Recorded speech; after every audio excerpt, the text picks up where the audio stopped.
મિત્રો નવસારી જિલ્લામાં વાંસદા તાલુકા ખાતે આપ સૌનું હાર્દિક સ્વાગત છે।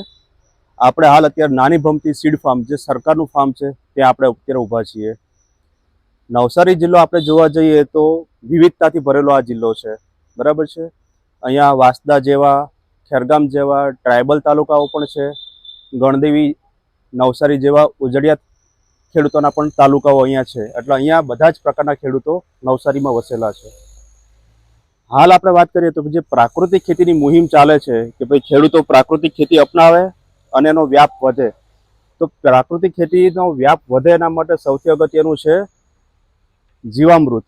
અને જીવામૃત બનાવવું હોય તો સૌથી અગત્યનું છે દેશી ગાય।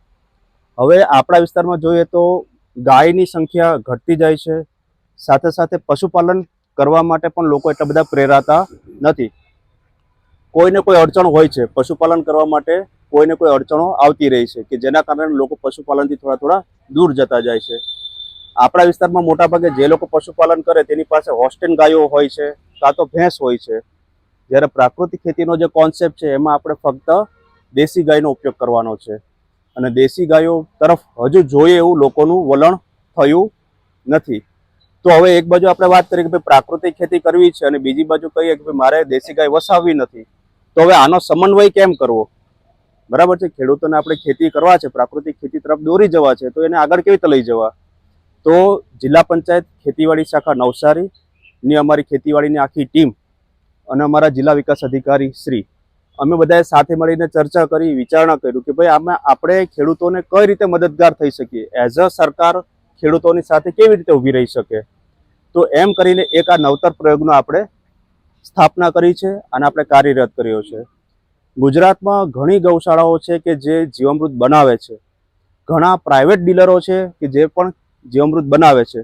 બધાના કોન્સેપ્ટ અલગ અલગ છે, બધાની બનાવવાની રીત અલગ અલગ છે।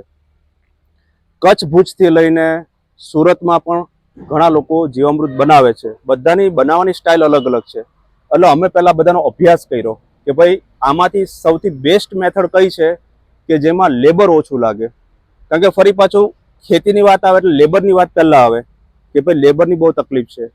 તો અમારી પણ આ સિસ્ટમ બનાવ્યું। હવે બધા સરકારી અધિકારીઓ તો રોજ તો આનું કંઈ દેખરેખ રખાતી નથી, રોજ તો કંઈ લેબર લેવા જવાતા નથી, બરાબર છે। તો ઇકોનોમિક રીતે કે ભાઈ અમે જે જીવામૃત બનાવીએ છીએ અમારો આસ્પેક્ટ એ છે કે ન નફાના નુકસાનના ધોરણે વેચાણ કરવું અને ખેડૂતોને સૌથી ઓછામાં ઓછા ભાવે આપણે જીવામૃત પહોંચતું કરવું। તો એના માટે શું કરી શકાય? તો એના માટે હું અને અમારા સાહેબોએ ઘણીવાર ચર્ચા કરી, ઘણા બધા અલગ અલગ મિકેનિઝમ અમે ટ્રાય કર્યા અને છેલ્લે અમે આ હાલનું જે મિકેનાઇઝ્ડ એરેટર સિસ્ટમ છે એના ઉપર અમે આવ્યા કે આ એક સિસ્ટમ એવી છે કે જેનાથી જીવામૃતની જે ટાંકી છે એને જે આપણે હલાવીએ શાના માટે? કોઈ કહેશો? જીવામૃતની જે આપણી 200 લીટરનું બેરલ આવે એને આપણે હલાવવાનું હોય, એને શા માટે હલાવીએ? ઓક્સિજન માટે। અને ફિશ ટેન્ક, માછલી ઘર હોય એમાં પણ આપણે ઓક્સિજન આપીએ છીએ। તો એ કોન્સેપ્ટ અમે લીધો કે ભાઈ માછલી ઘરને તો કોઈ હલાવતું નથી, તેમ છતાં માછલીઓને ઓક્સિજન પૂરું પાડવામાં આવે છે। તો માછલીઓને કોણ ઓક્સિજન પૂરું પાડે છે? એરેટર સિસ્ટમ। તો એ જ એરેટર સિસ્ટમ મોટા પ્રમાણમાં આપણે ત્યાં મૂકી શકાય કે ના મૂકી શકાય, બરાબર છે। તો એના માટે વેક્યુમ પંપ લીધો અને વેક્યુમ પંપના અલગ અલગ પ્રેશરની અમે ટ્રાયલ લીધી કે કયા પ્રેશર ઉપર આપણું આ ડિવાઇસ કામ કરી શકશે। તો થોડી ટ્રાયલ ને એરર કરતાં અમને એક સ્ટાન્ડર્ડ ફોર્મેટ મળી ગયું કે આ લેવલ પર તમે પ્રેશર પંપ ચાલુ રાખો તો જે ઓક્સિજનની અંદર બેક્ટેરિયાને જે જરૂર છે તે ઓક્સિજન આપણે પૂરેપૂરો આપી શકીએ છીએ। એટલે આમાં હવે કોઈ મજૂરની જરૂર નથી, બરાબર છે। અને સેમ વે કે ભાઈ આ બની ગયેલી વસ્તુને પછી બહાર કેવી રીતે કાઢવી, બરાબર છે। તો એમાં પણ આપણે મોટર મૂકી દીધી કે કોઈ લેબરે ડોલ ભરીને મોટું ડ્રમ ભરવાની જરૂર રહેતી નથી। એટલે ફૂલ્લી ઓટોમેટિક પ્લાન્ટ કેવી રીતે થાય અને ઓછામાં ઓછા લેબરે કેવી રીતે કામ થાય તે રીતનો આપણો કોન્સેપ્ટ હતો અને હાલ આપણે સફળતાપૂર્વક આ પ્રોજેક્ટ આપણે રન કરી રહેલા છીએ। હવે આપણે એમ વિચાર આવે કે ભાઈ આવડી મોટી ટાંકી બનાવી છે તો આ 6 ટાંકી જ કેમ બનાવી, 10 ટાંકી નહીં બનાવી, 5 ટાંકી નહીં બનાવી? તો આ કયા રીતના કોન્સેપ્ટથી તમે કામ કર્યું? તો ભાઈ નવસારી જિલ્લામાં 6 તાલુકા છે, એટલે અમારું બેઝિક ગણતરી હતી કે એક તાલુકાની એક ટાંકી। આપણું જીવામૃત કેટલા દિવસે તૈયાર થાય? જે આપણે 200 લીટરના ડ્રમમાં બનાવીએ એ જીવામૃત કેટલા દિવસે તૈયાર થાય? 7 દિવસ લાગે, 5 દિવસ લાગે। તો આપણા વર્કિંગ દિવસ ગણીએ સરકારીના તો આપણા કુલ 6 દિવસ હોય, સોમવાર, મંગળવાર, બુધવાર, ગુરુ, શુક્ર અને શનિ। 6 દિવસ 6 તાલુકા એટલે અમારી 6 ટાંકી. એટલે એક તાલુકાનું એક વાર અઠવાડિયામાં વારો આવી જાય. સોમવારે નવસારી, મંગળવારે જલાલપુર, બુધવારે ગણદેવી, ગુરુ શુક્ર શનિ આ રીતે ફરી પાછું સોમવારથી પાછું એકડ એક કયો તાલુકો આવી જાય, પહેલા નંબરનો જે તાલુકો હોય તે ફરી પાછો આવી જાય. હવે બનાવ એવો બન્યો કે ભાઈ નવસારી તાલુકાને આપવું હોય તો કેવી રીતે પહોંચતું કરવું? તો અમે આખા જિલ્લામાં 18 જેટલા સબ સેન્ટરો બનાવ્યા. બરાબર છે. એક એક તાલુકામાં અમે 3-3, 4-4 સબ સેન્ટરો બનાવ્યા કે જેથી 4-5 ગામડાઓને આવરી લઈ અને એની વચ્ચે અમે તમને શું કરીએ, જીવામૃત પહોંચાડી દઈએ. અને સબ સેન્ટર ઉપર ફરી પાછા અમે 10 લીટર, 20 લીટર, 50 લીટર ને 100 લીટરના ત્યાં પણ અમે બેરલ મૂકી દીધા કે અમારો માલ અહીંયાથી જાય તો ત્યાં બેરલમાં ખાલી થઈ જાય. ત્યાંથી લોકોને જેવી જરૂર હોય, નાનો ખેડૂત હોય શાકભાજીવાળો તો કહેશે ભાઈ મારે 20 લીટરની જરૂર છે, આંબા ચીકુવાળા ખેડૂત હશે તો કહેશે મારે 100 લીટરની જરૂર છે. તો જેને જેવી જરૂર હોય એ પ્રમાણે અમારા બેરલો ત્યાં તૈયાર છે. અમારું બેરલ લઈ જાઓ તો પણ વાંધો નથી, અથવા અમારા બેરલમાંથી તમારા બેરલમાં ખાલી કરી દો તો પણ કોઈ વાંધો નથી. ખ્યાલ આવ્યો? એટલે ઘર સુધી કેવી રીતે પહોંચે તે આખી અમે સિસ્ટમ સેટ કરી. હવે આખું મિકેનિઝમ કોના થ્રુ રન થાય છે? તો અમારી વિસ્તરણ ટીમ, એટલે જિલ્લા પંચાયત ખેતીવાડી ખાતાના જે ગ્રામ સેવક છે, જે વિસ્તરણ અધિકારી છે અને અમે અધિકારીઓ છે, અમારી આખું એક નેટવર્ક છે કે જે તાલુકો જોવે છે તાલુકા નોડલ તરીકે, પછી સેન્ટર નોડલ કે જે તે સેન્ટર જોવે છે. અમારા જે તે સેન્ટર જે 18 સેન્ટર છે તેના માટે અમારી પાસે એક ગ્રામ સેવક છે તે જે આવકનો જાવકનો હિસાબ પણ રાખે છે, વત્તા એ બધાની એન્ટ્રી લે છે કોઈ કયા ખેડૂતને ક્યારે રિક્વાયરમેન્ટ છે. અમે કેવું રાખ્યું છે કે દાખલા તરીકે 1લી તારીખે નવસારીમાં મોગારમાં અમારે દાખલા તરીકે માલ આપવાનો છે, તો મોગારમાં 1લી તારીખે માલ આવવાનો છે તો એના આગળના 15 દિવસ પહેલા જાણ કરી દીધી હોય ત્યાંના ખેડૂતોને, ત્યાંના વોટ્સઅપ ગ્રુપમાં જાણ થઈ ગઈ હોય, વત્તા નૈસર્ગિક નવસારી કરીને આપણે પોતે જિલ્લા પંચાયત ખેતીવાડી શાખાએ પોતાની એપ્લિકેશન બનાવી છે. આ એપ્લિકેશનમાં બી એ લોકો પોતાની એપ્લિકેશન આપે કે ભાઈ મારે આ તારીખે જીવામૃત જોઈએ છે. જ્યારે ખેડૂત સામેથી અમને લખીને આપે એપ્લિકેશન થ્રુ કે ભાઈ મારે આ તારીખે જીવામૃત જોઈએ છે, એટલે અમારા જે તે તાલુકાના નોડલ ચેક કરી લેશે કે ભાઈ આપણું આ પોઈન્ટ ઉપર ક્યારે જતું છે જીવામૃત.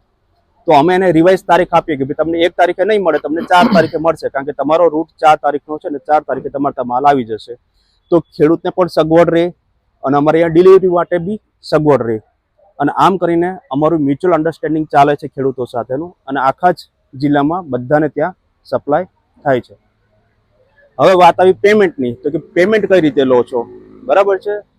તો આપણે ત્યાં જિલ્લા પંચાયત સ્વભંડોળનું જે આ સ્કીમ ચાલે છે એને આપણે જે પણ આવક થાય તે સરકારના સદરે જમા કરીએ છીએ. બને ત્યાં સુધી એ લોકો આપણે રોકડા આપે છે, તો જે દિવસે આવક આવી એ સેમ દિવસે અથવા એના બીજા દિવસે સવારે આપણે સરકારમાં જમા કરી દઈએ છીએ, અથવા એ લોકો QR કોડથી અમને સ્કેન કરીને મોકલાવે તો એ પણ પૈસા અમે ફરી પાછા સરકારમાં જમા કરી દઈએ છીએ. રોજનું આ જે ટાંકી છે એની કેપેસિટી 1500 લીટરની કેપેસિટી છે. એક ટાંકી 1500 લીટર જીવામૃત બનાવી શકે.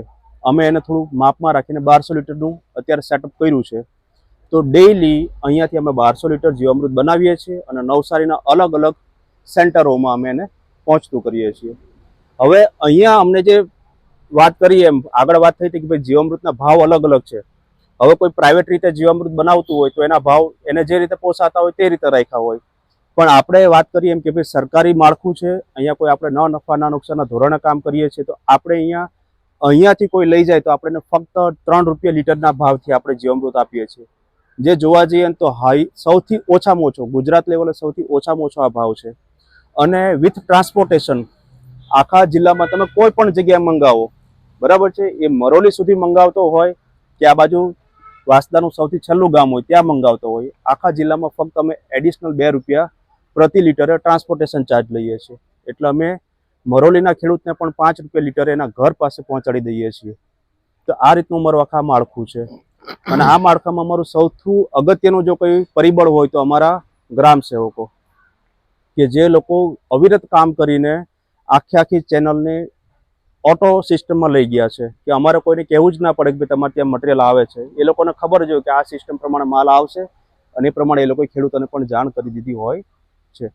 સાથે સાથે અમે આ બધી મટીરિયલ લાવીએ છીએ ક્યાંથી? હવે અમારા ફાર્મ પાસે પણ ગાયની વ્યવસ્થા નથી, તો નજીકમાં ઉપલી કોસ ખાતે ઓમમિત ગૌશાળા છે. તો આ જે ગૌશાળા છે એની સાથે અમે ટાઈઅપ કર્યું છે કે એ લોકો તાજું ઝીલેલું ગૌમૂત્ર આપી જવાનું. પેલું વોશ કરીને જે જીવામૃત ગૌમૂત્ર હોય તે નહીં, તાજું જીલેલું એ લોકો અમને ગૌમૂત્ર આપે છે. અને ગોબર, એ પણ તાજું ગોબર.